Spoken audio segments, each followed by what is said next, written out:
Intoxicating with certainty as part of the leadership role. So you are creating a vision for your team, for your wife, for your family, right? Everyone that orients themselves behind what you also said creating clarity, right? So I assume that means choosing the target, right? This is the direction we're going.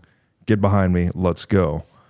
How do you balance that out with the inherent fallibility of being human? Because I'm sure there have been plenty of times that you've set the aim, maybe even achieved the aim, and it wasn't what you thought it would be, or maybe you set the aim and missed the aim and had to recalibrate and get those people reorganized and oriented again.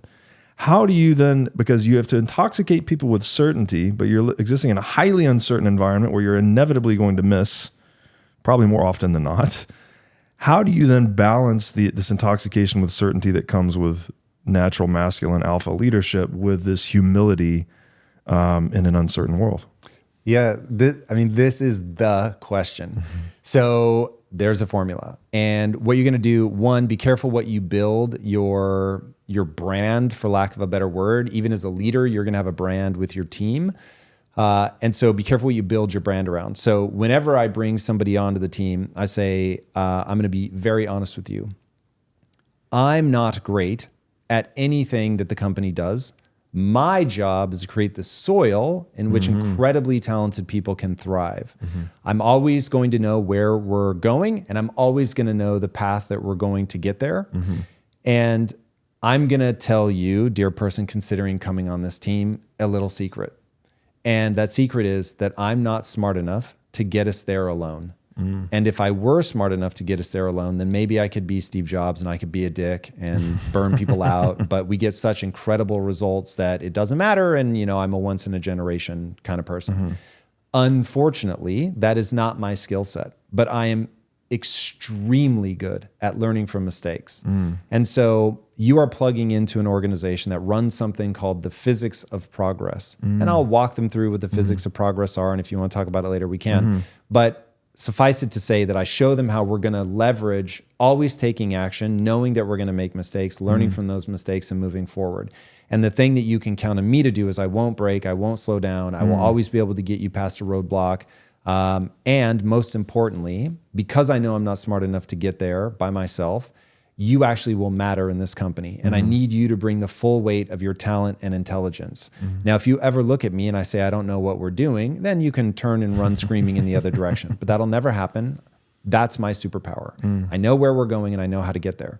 Now, the deep, dark secret of it all, and I will tell them this, is that the only thing I know about my plan is that it's flawed in some way. And so I need people that will point out when they think I'm doing something stupid. So I know that every other company you've worked for, you would be fired for in a meeting saying to the CEO, I think this is really dumb. I think what you're proposing is asinine. We absolutely should not do it. I said, not only will you not get fired at Impact Theory for that, I will thank you publicly for doing it. Now, it doesn't mean I'm going to agree with you and your ideas better be fucking good because I'm going to challenge you because I need to know that your ideas actually are better than mine and that they have a higher degree of likelihood to move us towards the goal. But the reason that your previous bosses had a hard time with that is their ego is tied up in being right, better, faster, stronger. They believe they've gotten to that position because they're smarter than you. That's their brand. And so anybody hitting them with, that's not a good idea.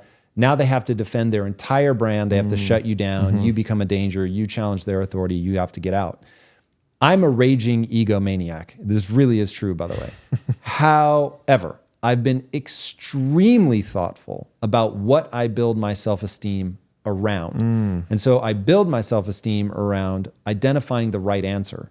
And so rather than trying to be right, I just want the right answer. Now that means that my organization is entirely pointed at what actually works. This is why I tell people I am obsessed with utility. Utility. If something works, I'm going to do it. If it doesn't work, I'm not going to do it. Right. And so I'm just constantly trying to find out, does this actually work? We have a KPI that we're aimed at. By doing this thing, did we actually move closer to our goals? Yes or no? So in the physics of progress, when I draw it, it's a circle with a nodule on it. And the nodule is the KPI you expected to achieve by running any given experiment. And it's just so that people can really follow along. I will give the world's fastest primer on the physics of progress. It is basically the scientific method recontextualized for business. So you're going to come up with your best guess, your hypothesis. So what's my hypothesis on how to make meaningful progress towards my goal? And to do that, I have to know the obstacle. So I have a goal. There is an obstacle that stands between where I'm at now and the goal I want to achieve. What would I need to do in order to overcome that obstacle? Okay, we're going to turn that into a KPI. If I launch this product, I expect to have $1 million of sales in Q1. Okay, cool. Line it up, sell it. Did you get $1 million in Q1? No, I didn't. Instead, we made $10,000. Okay, you weren't off by a little, you were off by orders of magnitude. Yeah. So now what happens is most people at that moment, they either didn't put the KPI ahead of time. I expect $1 million, let's say, in profitable revenue by March 31st. Cool. Now we know exactly what we're expecting to happen. They either don't set that metric or they do set that metric and then they lie when they get the bad results. Now, the reason they do that is because they think their job is contingent on them hitting that metric, or their ego is contingent on them hitting that metric. So better to not have a metric so we don't know whether it succeeded or failed. And if we do get it, blame COVID, blame skin color, blame whatever. All of that's illogical because you should be oriented towards your goal and not your ego.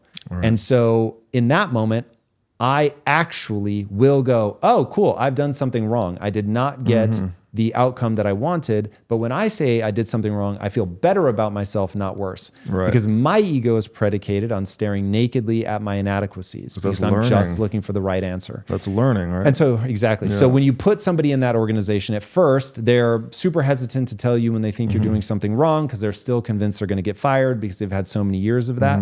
And then slowly over time, they realize, whoa, people are actually celebrated here for pointing out a bad idea. And then that's how the company ends up making progress. And so, look, I intoxicate people with certainty.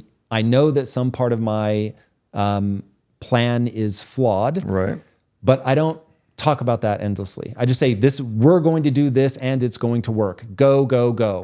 And then I'll notice, this part's broken. I will fix it. And then I'll be like, hey, everybody, that didn't work. Why? I can't believe we ever thought it would. This new thing is the thing. And ironically, as long as you're certain and they see that you're right more than you're wrong, they see that you're making progress, they'll be like, word, like this guy actually will change his mind. And if you'll change your mind, especially if you can do it in real time, when somebody challenges you, they give you a better idea. Not only do you not steal their idea, you celebrate them to the ends of the earth. You thank them for bringing that good idea. There are times, Robert, where I will lie. I will come up with an idea and I'll be like, Robert, that idea was so brilliant. I'm so glad you came up with it. And even though they know they didn't, they love hearing it be pointed at them. So if you can find any way to hand off credit to somebody else, that idea is way more likely to get across the finish line.